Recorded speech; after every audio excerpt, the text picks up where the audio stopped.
साथियों, बांग्लादेश में हाल फिलहाल में घटनाएं बड़ी तेजी से घटी और उसके परिवर्तन भी हमें देखने को मिले।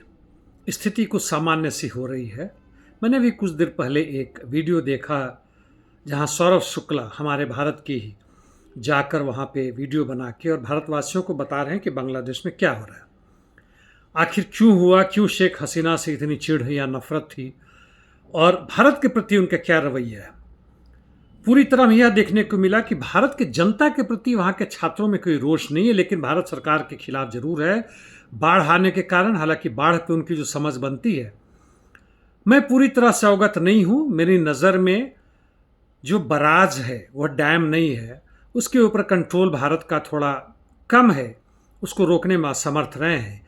हाँ, भारत की जितनी टेक्नोलॉजी है और इंफ्रास्ट्रक्चर में जितनी पहुँच है उससे बेहतर चीन की है। यदि चीन के साथ मिलकर वहाँ पे वो लोग कुछ काम किए होते तो यह स्थिति शायद ना होती। खैर, इस पर मैं ज़्यादा बातें नहीं करूँगा।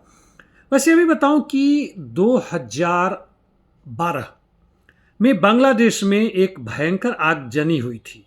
वहाँ के कई फैक्ट्री में जो कपड़े बनाने वाले मजदूरों आग लगी थी। शेख हसीना ही प्रधानमंत्री थी और 100-150 लोग मारे गए थे और हजारों की संख्या में लोग घायल हुए थे और बड़ा जबरदस्त आंदोलन हुआ था उस समय।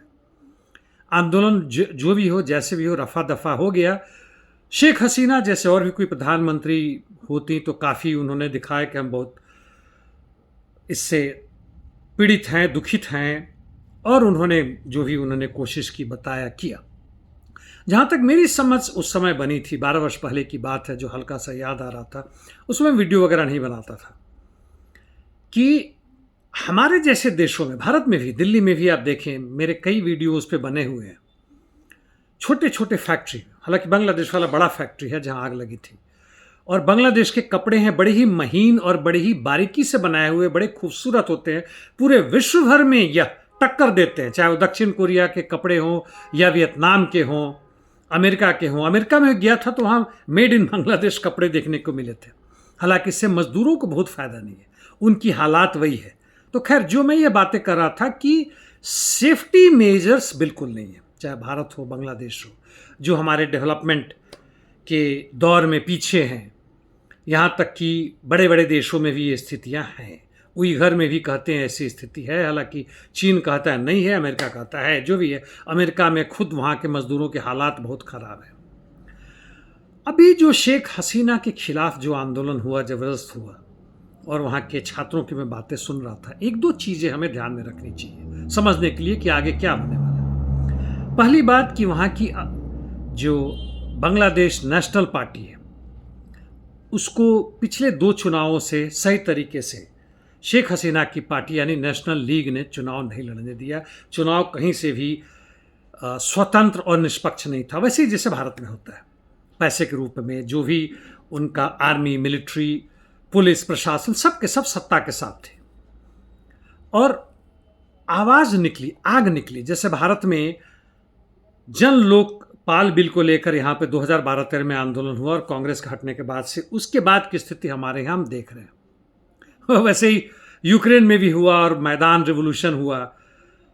$3 ट्रिलियन ओबामा सरकार ने उसमें पैसे लगाए थे वहाँ की चुनी हुई सरकार को हटाने के लिए, और वहाँ क्रांति के नाम से कहते हैं मैदान क्रांति। और उस समय वहाँ का जो तानाशाह, जो सेकेंड वर्ल्ड वॉर के टाइम में था, पोलैंड के लोगों की हत्याएं करवाई, सोवियत के अपने लोगों को मरवाया, और जर्मनी की सेना को मदद की, बंदे राइट्स कहते हैं। तो जैसे भारत में भी इस तरह है कि पुराने आरएसएस के जो लोग हैं, विश्व हिंदू परिषद के लोग हैं, जिन्होंने भारत के दंगा फसाद में साथ दिया, अंग्रेजों का साथ दिया, स्वतंत्रता के खिलाफ लड़े, साथ नहीं लड़े, उनकी आज प्रतिमाएं बन रही, प्रशंसा हो रही है। वैसे ही बांग्लादेश में भी ये लोग शेख मुजीबुर रहमान के खिलाफ, देश में जो स्वतंत्रता की बात चल रही थी, उसका उन्होंने विरोध किया था, जो वहाँ के जमाते इस्लाम या जो भी उनका नाम है। और अब छात्रों का जहाँ तक आंदोलन है, पूरे छात्रों ने वहाँ कोटा सिस्टम नौकरी में, उसके खिलाफ शुरुआती हुई थी, भड़क गया। छोटी छोटी बातों पर भड़कती है जनता, भड़क गए। केवल ढाका में ही नहीं, ढाका यूनिवर्सिटी में नहीं, बल्कि अन्य कई क्षेत्रों में फैल गया।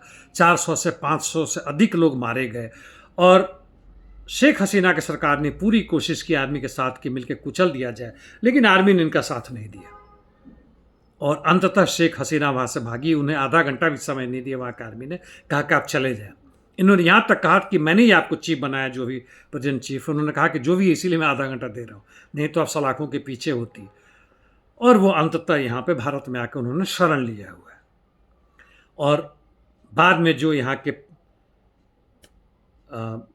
प्रधानमंत्री बने या प्रधान सलाहकार बने, उनके बारे में कहते हैं कि अमेरिका के ओबामा वगैरह से मिल चुके हैं। बहुत वैसे नोबेल प्राइज़ भी मिला हुआ है इनको, कहने के लिए कि माइक्रो स्तर पे, यानी छोटे स्तर पे छोटे छोटे बैंकिंग सिस्टम करके बांग्लादेश की लाखों जनता को गरीबी रेखा से ऊपर उठाया। उनके ऊपर केस भी चला था, उनको 6 महीना की सज़ा भी थी, वो छोड़ के भाग गए थे, फ्रांस में रह रहे थे, और अमेरिका की मदद से, फ्रांस की मदद से यहाँ पे आकर उनको स्थापित किया गया। तो दो बातें, यह अभी तक तुम इतिहास कह रहा था, दो बातें। पहली बात यह कि छात्रों में जबरदस्त रोष था, उन्हें नौकरी नहीं मिल रही थी और इसलिए वह आंदोलन में उठ खड़े हुए और काफ़ी बलिदान किए। छात्रों के साथ युवक, बेरोजगार और वैसे लोग भी आए जो कि वास्तव में छात्रों के लिए नहीं, मजदूरों के लिए नहीं, बल्कि वह शेख हसीना के सरकार के खिलाफ थे, जो भारत और चीन के पक्ष में थी, अमेरिका की विरोधी थी या उसे न्यूट्रल थी, उसे दूरी बनाए रखती थी। इस बात को समझे। पहला, शेख हसीना निश्चित रूप से तानाशाह थी। विपक्ष को उन्होंने नेस्तानाबूद कर दिया था, जैसे जेलेंस्की ने अभी यूक्रेन में कर रखा है, या भारत में भाजपा ने पूरी कोशिश की थी, लेकिन इस चुनाव में कुछ उनकी ताकत बन गई है। तीसरी बात कि इस सब आंदोलन के बाद जो छात्रगण जो जा रहे हैं भिन्न भिन्न गांवों में, जगहों में, जनता की मदद कर रहे हैं, अल्पसंख्यकों की देखभाल कर रहे हैं। इसके साथ कह दूं कि अल्पसंख्यकों के खिलाफ, यानी वहां के हिंदुओं, जैन और बुद्धिस्ट के खिलाफ, क्रिश्चियन के खिलाफ कोई भी हंगामा नहीं है, शांति है। भारत से तो बहुत बेहतर है, जैसा मैंने वहां के वीडियो देखे, वहां की खबरें देख रही हैं। बांग्लादेश की जनता हमारे बंगाल से टूटने के बाद भी उन्होंने सेक्युलरिज्म को बनाए रखा, धर्मनिरपेक्षता को बनाए रखा। मुझे यदि मौका मिले तो मैं जरूर जाना चाहूंगा, वहां के छात्रों से मिलना चाहूंगा। लेकिन अभी सत्ता उनके हाथ में नहीं है। वो कह रहे हैं कि अपनी पार्टी बनाएंगे। बहुत देर हो चुकी दोस्तों। जब भी कोई उभार आता है, उसके पहले से यदि क्रांतिकारी पार्टी हो तो मजा कुछ और है, तब सत्ता आपके हाथ में आती है। वहां का न्यायालय, खासकर मीडिया, सोशल मीडिया अब जमात के हाथ में जा चुका है। मैं गलत हो सकता हूं, गलत होगा तो मेरे जो बांग्लादेशी मित्र हैं, जो मेरे वीडियो देखते हैं, 100 से अधिक सब्सक्राइबर हैं, जरूर मुझे इस पर करेक्ट करें। मैं अपनी गलती को पहचान करूंगा और फिर उस पर बोलूंगा। तो और अंतिम बात यह है कि अब वैसे ही हो रहा है, दिखने में लगेगा, 6 महीना में पता चलेगा। जो भारत में 13-14 के आंदोलन के बाद, वो भारत में क्रांति नहीं हुआ, यूक्रेन में कोई क्रांति नहीं हुआ, बल्कि और हम दक्षिण पंथ के गर्त में चले गए और धर्म और भारत में जाति के दलदल में घुस गए।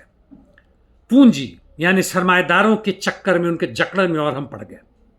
व्यक्तिवाद का उभार हो रहा है, भारत में भी हुआ, यूक्रेन में हुआ, यहां हो रहा, अर्जेंटीना में, देखे पूरी दुनिया में इस तरह की चीजें हो रही।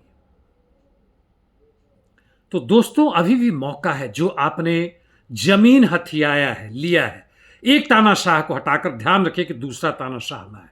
अभी भी समय है। यदि आप सत्ता में अपनी पकड़ लेते हैं, वहां की पुलिस जो पुरानी है वो बिल्कुल भ्रष्ट है, वहां की एडमिनिस्ट्रेशन बिल्कुल खत्म है, न्यायालय भी खत्म है। इसको नए तरीके से आप बनाने में ना समर्थ होंगे तो दोस्तों बस महीने भर भी नहीं लगेगा, यह उनके हाथ में सत्ता जा चुकी। वही पुरानी पुलिस, पुरानी न्यायालय, पुरानी व्यवस्था, पुरानी शोषण का तरीका। आपको कोई नौकरी वगैरह नहीं मिलेगा, शिक्षा व्यवस्था, स्वास्थ्य व्यवस्था, ये सब वैसे ही के वैसे ही ढाक के 3 पात। हो सकता है थोड़ा सा ऊपर जाए, नीचे जाए, ऊपर, बस उसी के गोल गोल इर्द गिर्द घूमते रहे।